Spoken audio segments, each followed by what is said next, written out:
And hello ladies and gentlemen, my name is Stuart Irvine and welcome to my solo review of AEW Revolution 2023.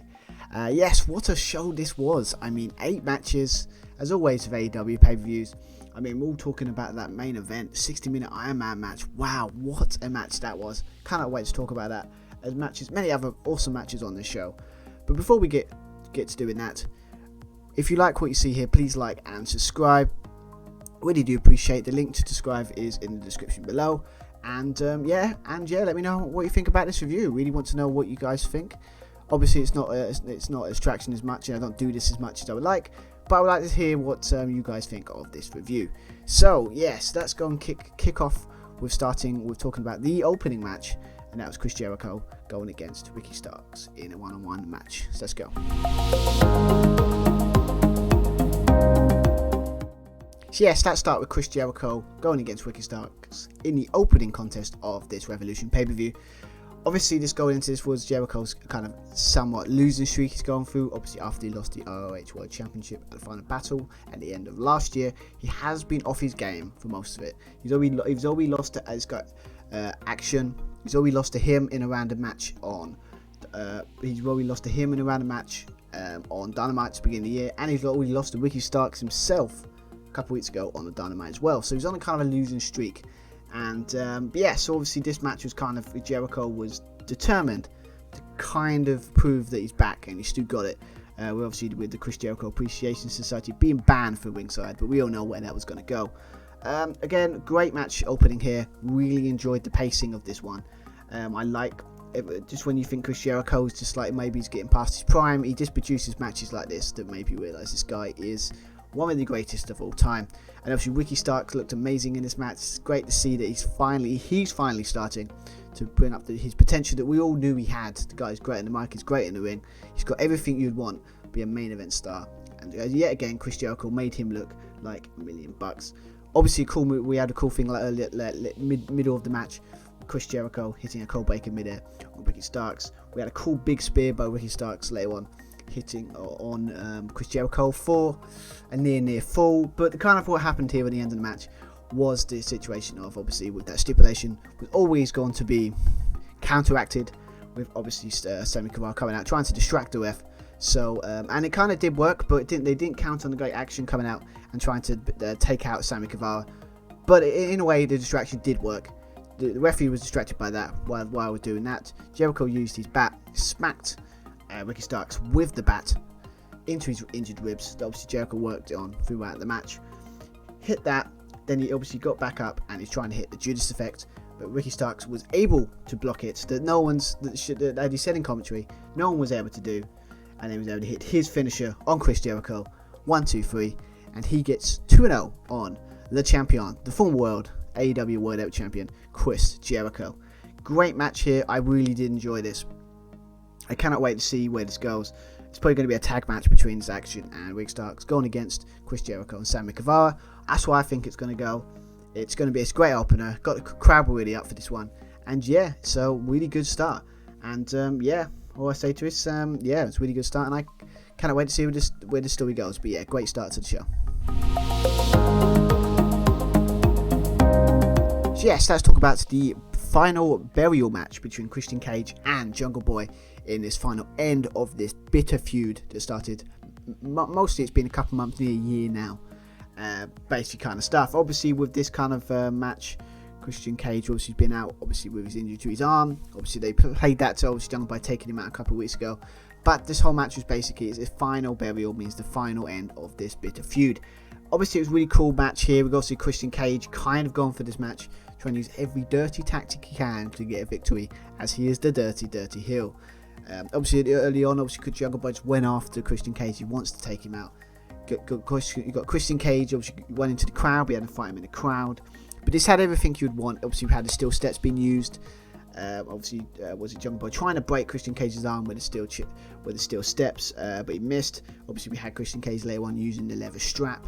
As anyone would know, a leather strap on the back would bloody hurt, and that's what it felt like. Obviously we had obviously he done it in front of his Jungle Boy's family, that obviously love when heels do that, because everyone hates it when someone does that. So obviously this all led to them fighting up to the stage where the casket is. Obviously, Christian Cage kind of planned this because he had obviously chairs in waiting for him so he can use on Jungle Boy later on. Obviously Christian Cage set up these chairs, obviously trying to hit his kill switch on Jungle Boy, take him out, and then put him back in the casket. But was Jungle Boy's having none of it. Christian Cage was trying to do all kinds of stuff like low blows, dirty tactics, try and get a win, as said. But obviously the match kind of felt like a life or death situation, with them fighting back and forth on it, top each other, kind of, that kind of stuff, as like you would see in a movie where struggling for who's gonna kill, trying to stop the other person from killing each other. That's what this match felt like, and that's why I like this match a lot. But obviously this match ended with, you had Jungle Boy locking in his submission, but he had more plans. He hits the Gachetto on Christian Cage, and obviously I like the idea that Jungle Boy was hated what he done. He hated he had to do it, but he had to go that far to beat Christian Cage. Obviously then he obviously put him in the casket and then closed the casket. He gets the victory, and he finally, hopefully, ends this terrible business with Christian Cage. Where it goes, we don't know. Obviously, as I said, this seems like it's called Final Burial, so it's obviously the end of this feud. I'm intrigued to see where Jungle Boy goes. I wouldn't surprise me if he needs to put him back in some sort of lower mid-tier title picture, or make him go against another big star on the higher end of the card. But Jungle Boy has had a very good kind of run, and he needs to finally live up to the potential that we all know he has. His single run has only just begun, and I cannot wait to see where it goes. But yeah, obviously he was no point at Christian Cage. I'm intrigued to see where his heel tactics go now, because he's very old school heel. Where it goes, who he goes next, no one knows. But we'll find out obviously tonight. Obviously when this was recorded, obviously on Dynamite. So, but yeah, another very good match, very enjoyable. White person won, and it's interesting to see what happens with both of these competitors in the future. Yes, let's talk about the House of Black versus the Elite for the AEW World Trios Championships. Very good and very high-paced match this was, as you expect. Obviously, we've got amazing wrestlers in here. Obviously, you've got Malachi Black, you've got Brody King, you've got obviously Buddy Murphy, that's basically been Matthews, or it's called Buddy Murphy, but Buddy Matthews, he's been amazing as well. Obviously, the Elite, we all know how good they are in the ring, and this match was basically exactly everything you would expect for a match like this. Back and forth high-flying moves, back and forth counters after counters, you name it, it had it. You expect to kind of, when it comes to Elite matches, you expect this is the kind of style they go for. It might bore you, but I just love that kind of style of wrestling as well. Obviously, Brody King was a beast in this match. I like the idea that it took, three men, the whole three of the Elites, to try and take him out later on in the match. But had everything you would want. Had hockey, it was just amazing. 12-15 minutes kind of match. Everyone had their chance, everyone had their moments. Obviously we had a cool thing with everyone had their moments, but to kind of the idea that obviously you had super kick V triggers on Brody King, take him out early on, but the kind of match ended with, as you expect, obviously Kenny Omega kicking ass, basically hitting V triggers, taking control of the match. Then obviously Julia Hart's obviously part of the House of Black, obviously distracting on the apron, obviously went for a V trigger on Malachi Black, missed and hit her. And obviously what I like about this is the reaction of Kenny Omega. Usually you'd be like, oh my god, I need to hit the V trigger on her, and then he's just like, okay. And then obviously this distraction was enough. Obviously turned around and he got hit by the blackout by Malachi Black. That would have normally won the match, and I think it would have been a good kind of end to the match. But when it comes to these kind of matches, things that make sense to be finishers aren't finishers, because the finishers after finishers. That's how it went here. Obviously after that was House Black hit their team finisher on Nick Jackson, who made the save early on. He got saved by Matt Jackson. Then obviously Kenny Omega was outnumbered by the House of Black. Fast-paced end, but with all teams just basically going at each other at this point. But the match ended with obviously Buddy Matthews kind of countering the Melcher driver by the Young Bucks by basically catching Matt Jackson in the midair with a knee. It looked devastating. Then obviously you think that was it, took him out. Then obviously you got King doing his Inferno sit out pile driver, looked devastating. and then Black pinned Matt for the win. 1, 2, 3. We have new AEW World Trio Championships champions in the House of Black. I think this is the right decision.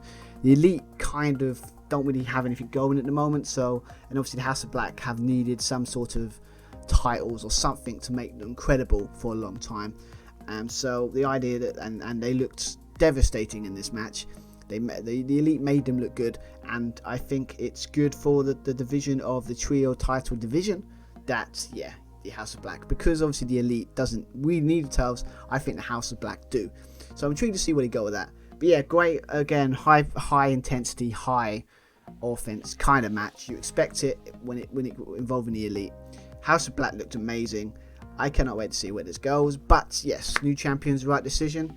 And yeah, so another very, very solid, very good match on this card. So yes, let's talk about the AEW Women's Championship match, triple threat with Jamie Hayter defending her title against Saraya and Ruby Soho.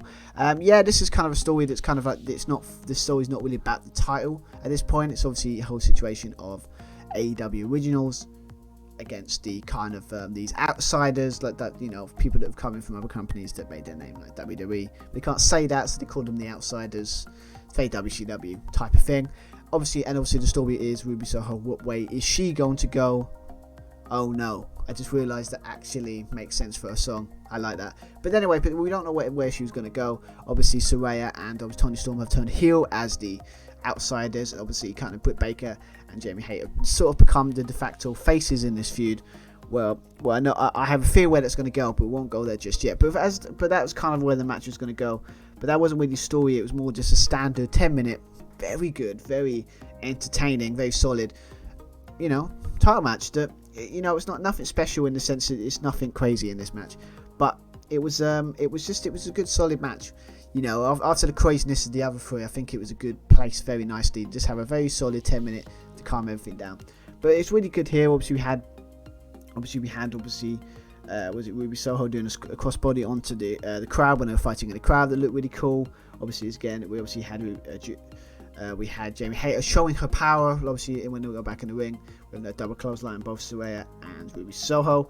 Obviously we had a Tower of Doom spot that obviously we always get in these kind of matches that look really awesome there. Obviously we had Saraya hitting, locking in that kind of like, you know, the submission move she hits where she locks in the arms. Looks devastating. Love that move.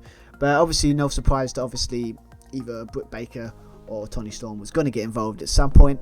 Obviously Toni Storm came in to get involved, but obviously Jamie Hayter took her out. Obviously then Britt Baker came in and obviously was able to hit Saraya with a right hand.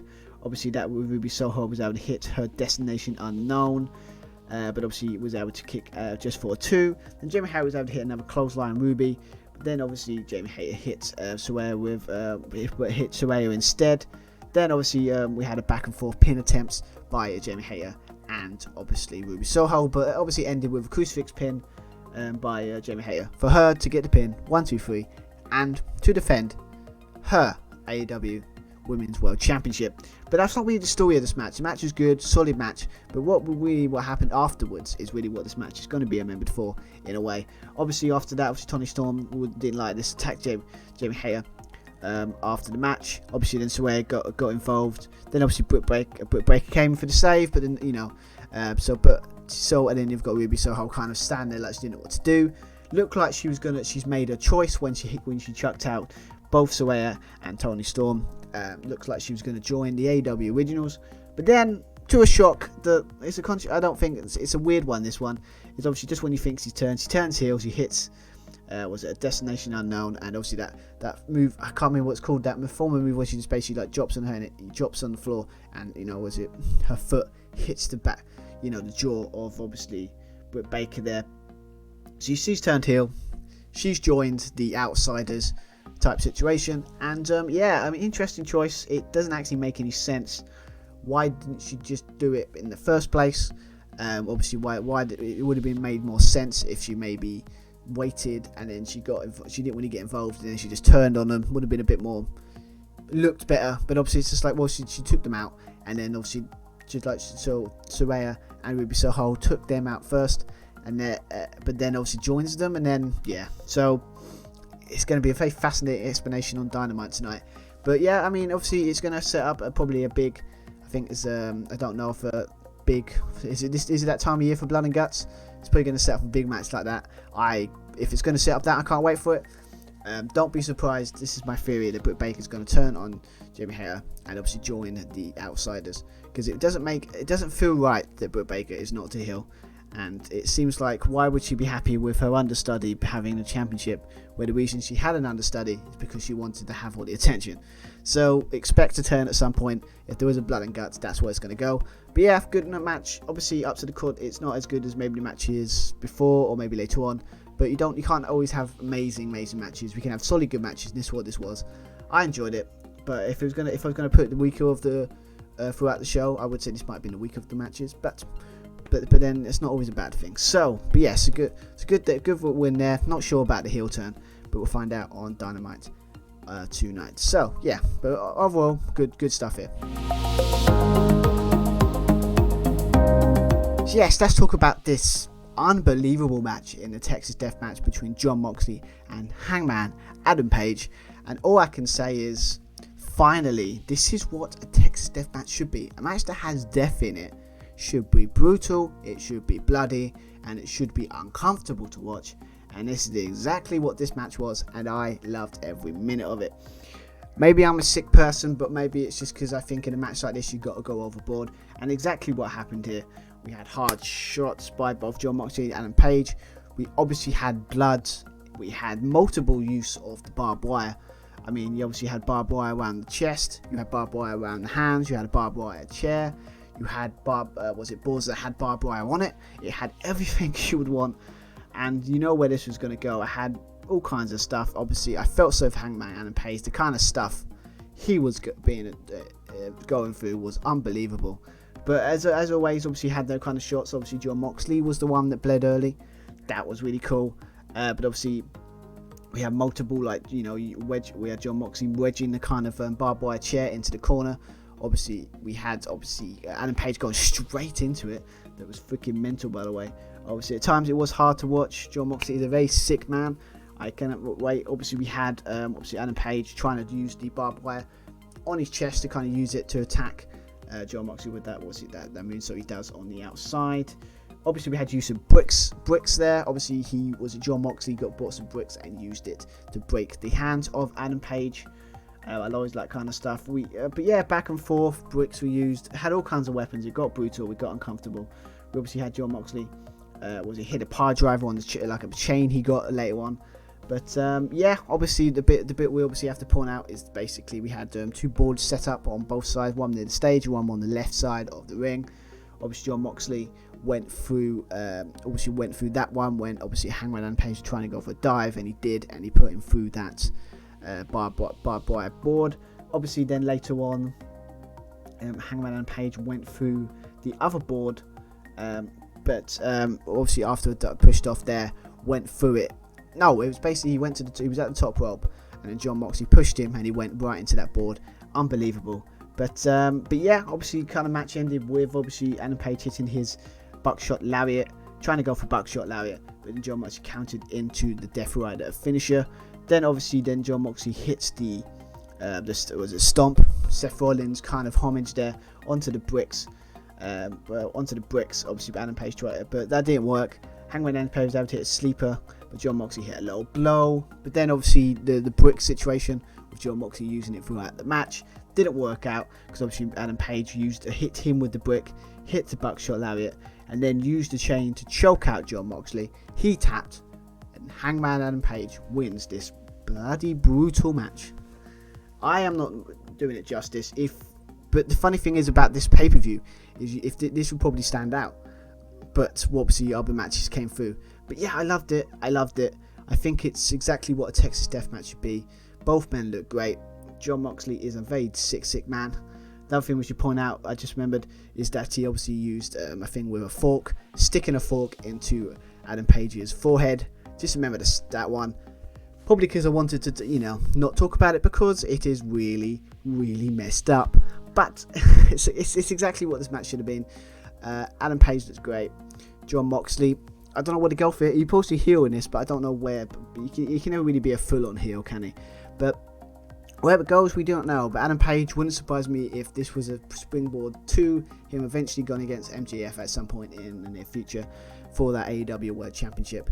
Obviously, spoiler, but to be fair, if you're watching this, you probably know the results anyway. So yeah, it's a good match here, very good match, probably one of my favourites. It would have been my favourite match of the pay-per-view, but as you know, there's many more awesome matches to talk about. So yeah, but obviously overall, great match, great, one of my favourite. It's probably one of the best Texas Death matches I've seen, and yeah, hopefully more great matches like this, Texas Death matches in the future. This is the benchmark. If you're going to do a Texas Death match, do it like this. That's all I'm saying.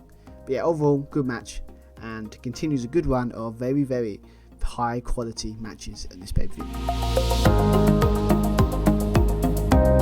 So the next match was the AEW TNT Championship match between the champion, the king of television, Samoa Joe, going against the returning Wardlow.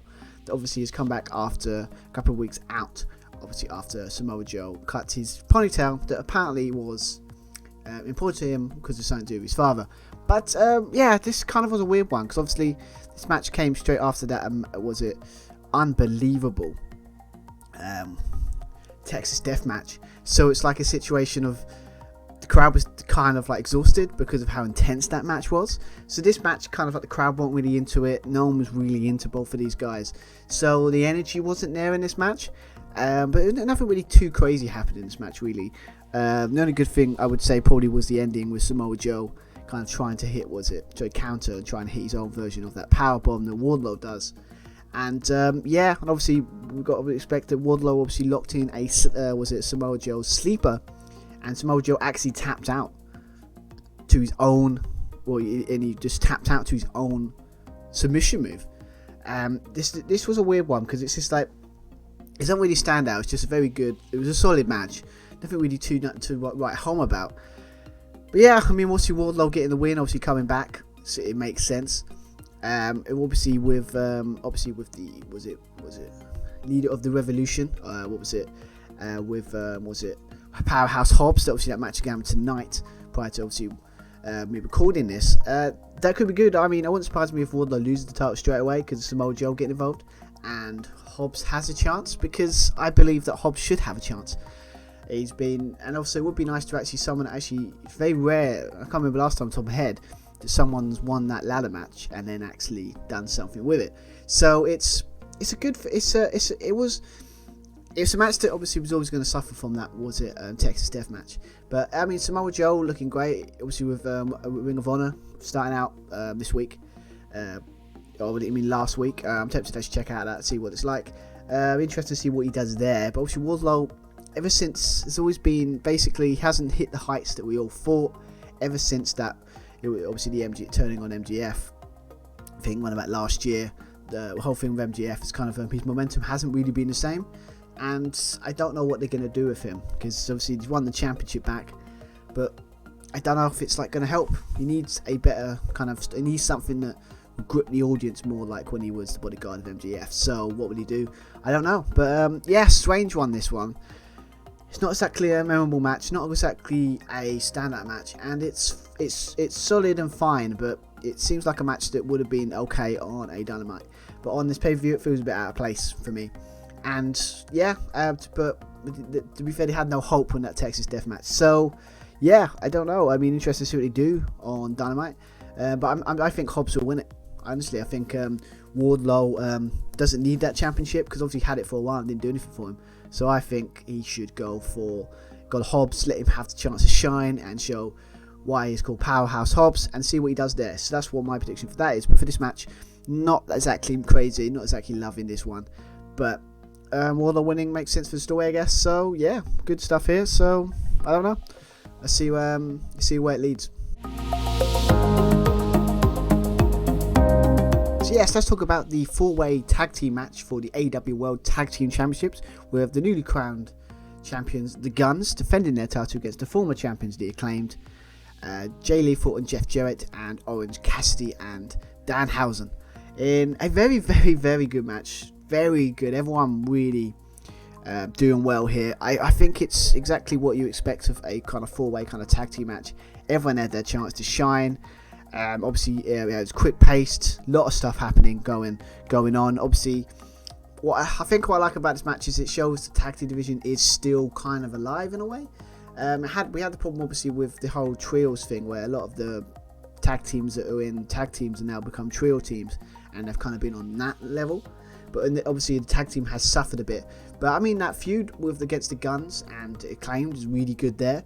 Obviously the idea that obviously Danhausen and Orange Cassidy together, more of a team that's probably a more fascinating, interesting team. And obviously Jeff Jarrett and Jay Lethal together is an interesting one. I mean, I don't know what the history is there for that, but it's an interesting one. But yeah, good stuff here. I mean, yeah, it was fast paced. Obviously, I like a bit of Orange Cassidy doing this thing where he always does, where he puts his hands in his pockets and just basically shows up why he's an amazing character and wrestler. Obviously, we had a bit later on, obviously, where the Guns and Jay Lethal and Jeff Jarrett were teaming up together, what was really nice. But obviously, that didn't last long because obviously every team for themselves.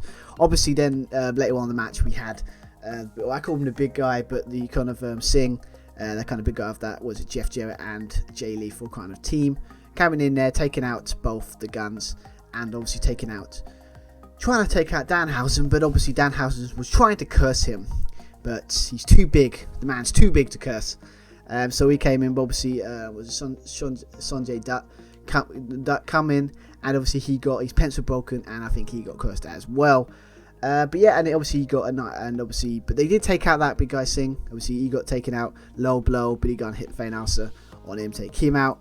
But then obviously the Guns gave a low blow to their own father, so poor guy, you know, he's devastated that his sons are doing this to him. But it just shows that people really hate the Guns. So in a heel sense, it works.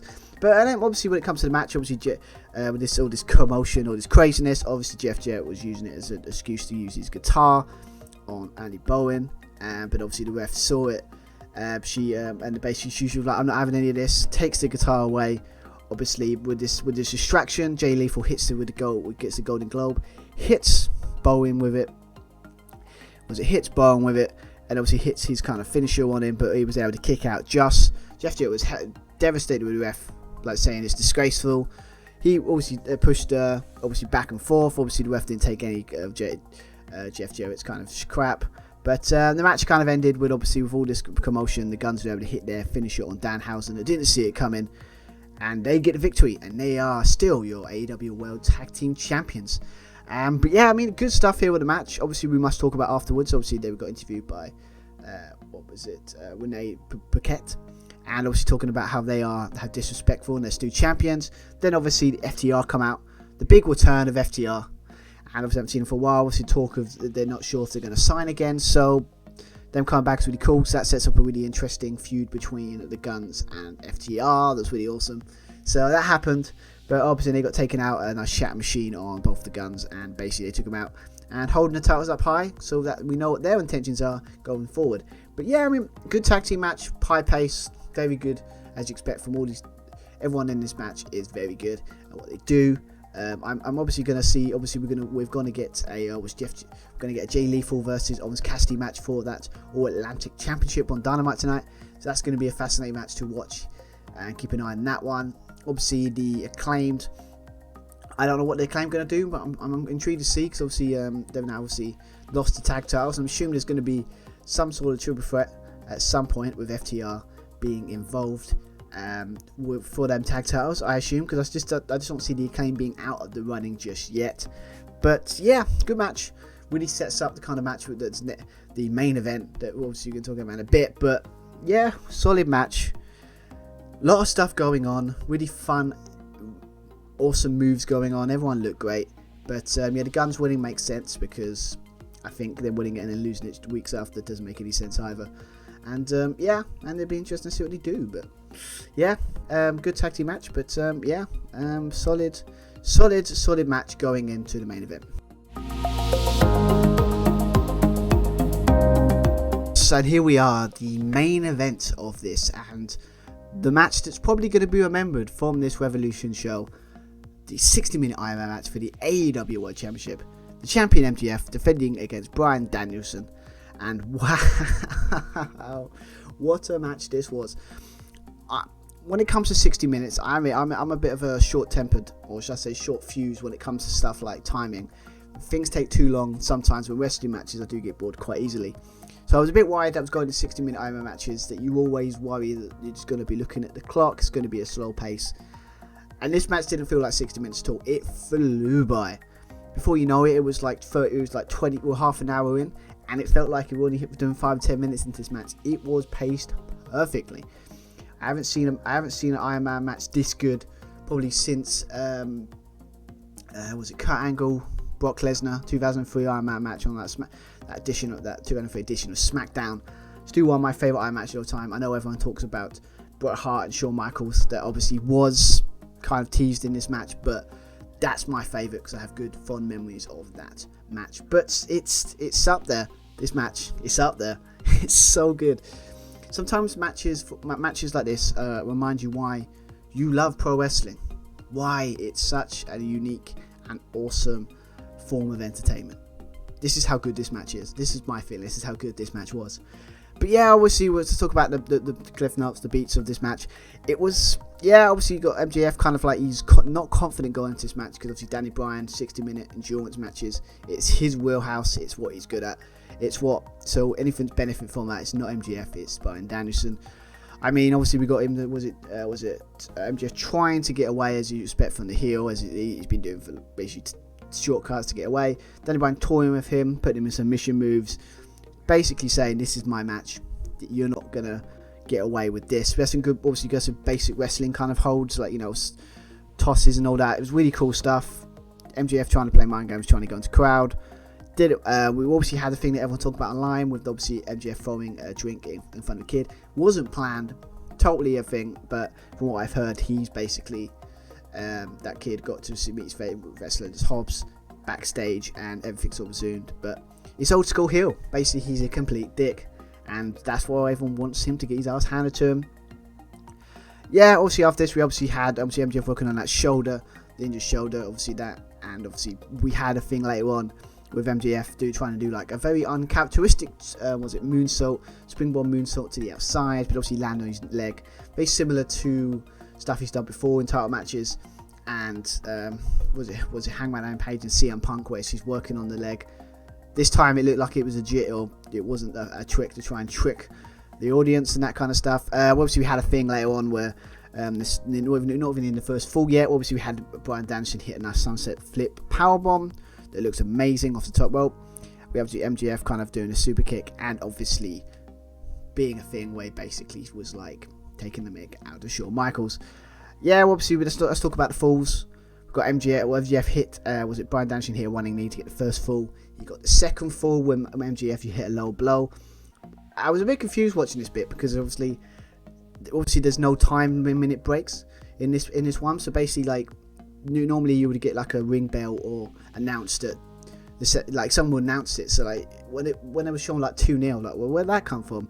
So obviously that was a DQ. There's 2-0, but then MJF used that low blow and obviously was able to get 2 quick falls to get right back into it to even the score of 2-2 there. So yeah, I mean, good stuff here. That's when it starts to get really, again, very similar to as I said before, the Kurt Angle and Brock Lesnar with that thing with like getting intensely disqualified to lose a fall and then use it to get a fall back or 2 falls back. Reminds me of that easily. But yes, obviously had a running nice running drop kick on MJF in the corner. Obviously they're both trying to, with the chair in the corner, both trying to line up each other, but it's not working. We obviously had a situation where Danny Bryan was working on that knee. MJF to say hates Danny Bryan, especially when he was locked in that figure 4 leg lock on MJF. Both going for it on the apron. We had MJF basically get the table on the outside and hit a elbow drop from the top on Danny Bryan on the outside, the announcers, the kind of timekeepers table, and obviously they came back. It obviously got back in at the count of 10. Then he came out and hit a powerbomb on the other bit of the table, but Danny Bryan Stu was able to get in, and MJF was absolutely furious. Obviously we got not one but many attempts of a tombstone power driver, but obviously said the tombstone power driver onto the table, as I said, but that was like multiple attempts. But yes, obviously after that, He brought it back in, hit that heat seeker, was it power driver into the ring, put him back in, 3-2, gets the pin, and he's 3-2 up at this. Lots of trash talking. Obviously, at this point, Danny Bryan's bleeding really bad. We had a nice spike suplex from MJF on the top. We had Danny Bryan hitting a flying headbutt. What does it mean, Bryan? Flying headbutt that we don't see often these days because of his concussion. And obviously, he hit that. Obviously, MJF was bleeding like a stuffed pig at this point. Then, obviously, we got another running knee by Bryan Danielson, and then he locked in the Regal stretch.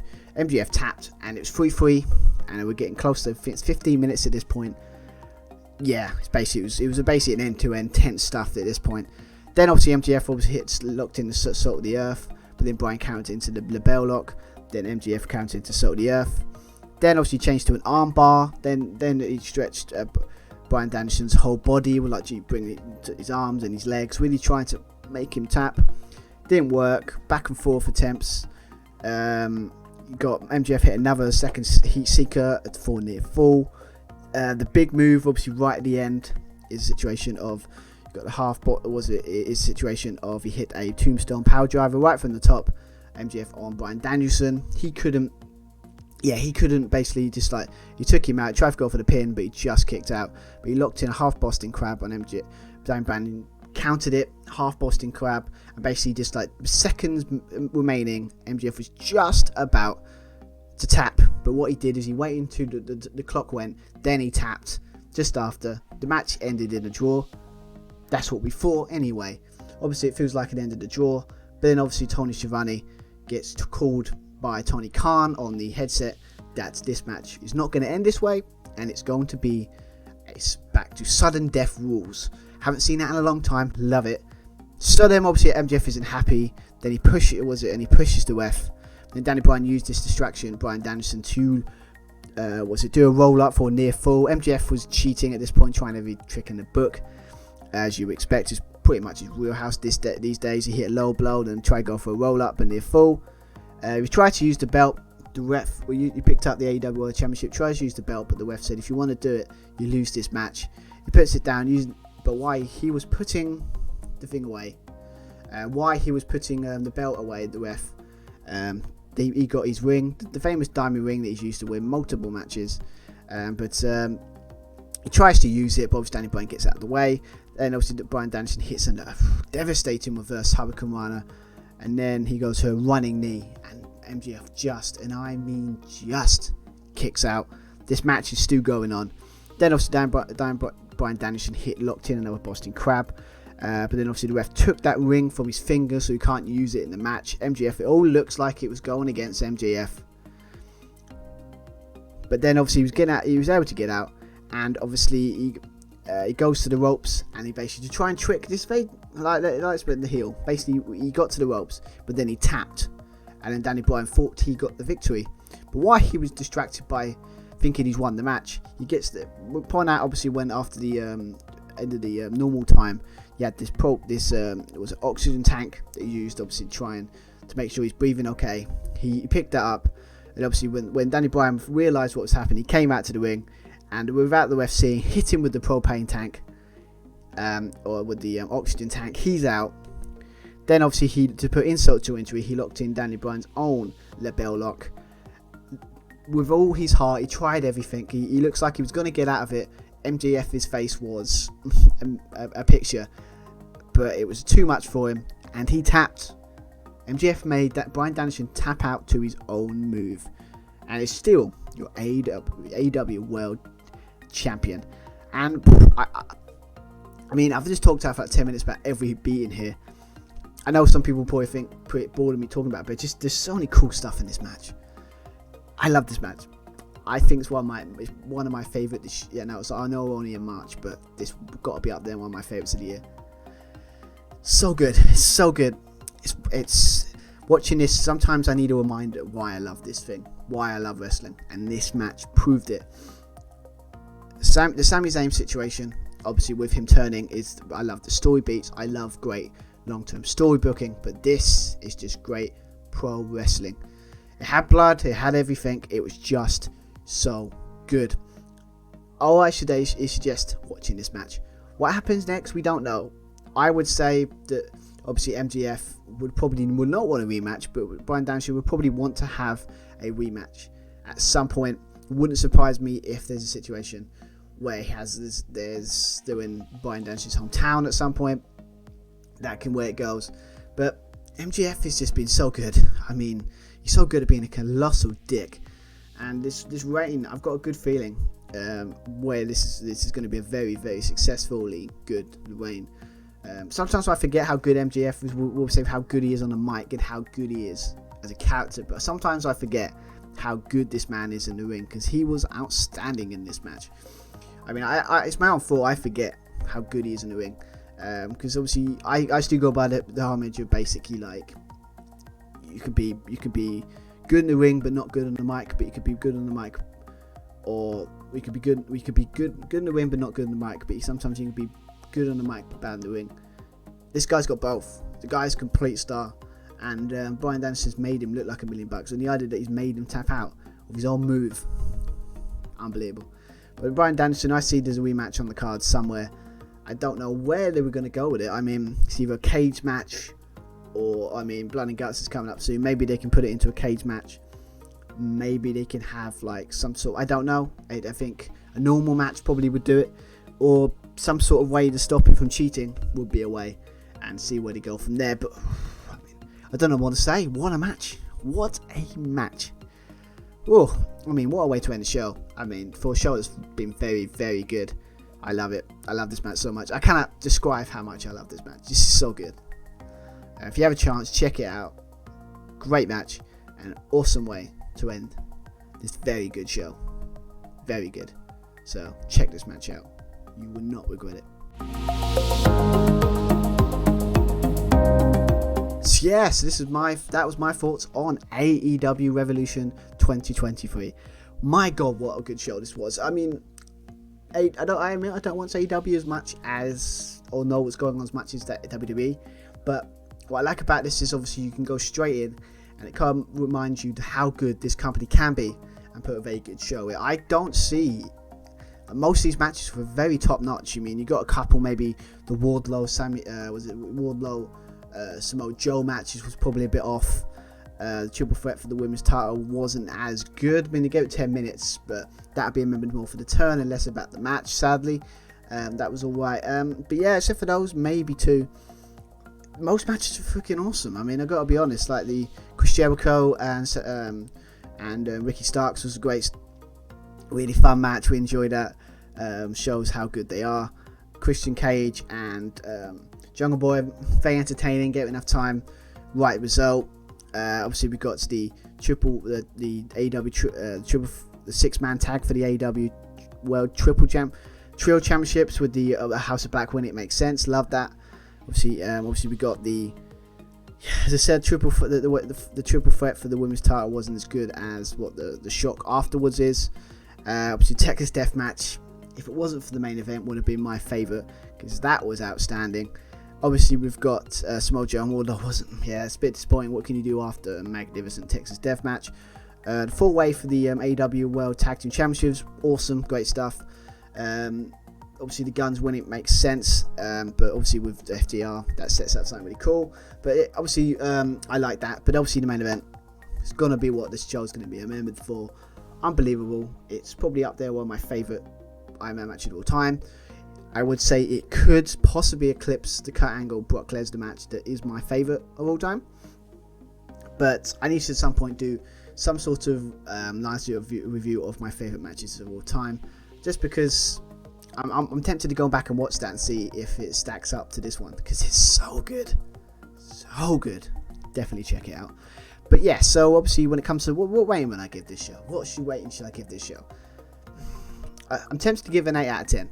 Just because obviously, even the matches that are a bit meh, there's still something there that grabs you, and that's what I like about it. So, yeah, obviously I would say probably best two matches for me that really stood out for me. Obviously the Texas Death Match, John Moxley and Page, and the main event with Bryan Danielson going against MJF for that 6-minute Iron Man match. Got to be the best. But yeah, 8 out of 10. I think this is a solid show. Yeah, hopefully this can kind of can catapult them, because obviously AEW has been a bit off ever since probably the CM Punk situation, but obviously hasn't really been hitting all cylinders. They've been good, but they've never been up to the heights of maybe, that Full Gear and kind of that year, or was it the start of 2021? I think it was 2021 going 2022. I mean, that end of 2021, AEW on fire. Obviously them 2 shows at the end of the year, which is so good. But what they need is probably more stories, because obviously some of the stories are very basic, but nothing too complicated. Like WWE are killing it in the story department at the moment. Obviously some are a bit off, but the biggest thing in wrestling right now is not AEW. When it comes to stories, it's the Sami Zayn, Roman Reigns, and the Usos, the Bloodline storyline. So I think they've got some work to do storyline wise. So I'm intrigued to see what they do in their next pay-per-view. I think it's Double or Nothing in a couple of 2 months. I think that's their next one. So it'll be interesting to see what they do there. But 8 out of 10, great stuff. If you're going to kick the year off, your first pay-per-view of 2023 with quality like this, maybe this might be the year of the comeback of AEW, and maybe we can have 4 solidly amazing pay-per-views. But yeah, but anyway, let's finish it off. Obviously, if you've liked my review here, please like and subscribe. Obviously, the link to that will be in the description below, or you can just click on notification. Obviously, at the bottom near this video.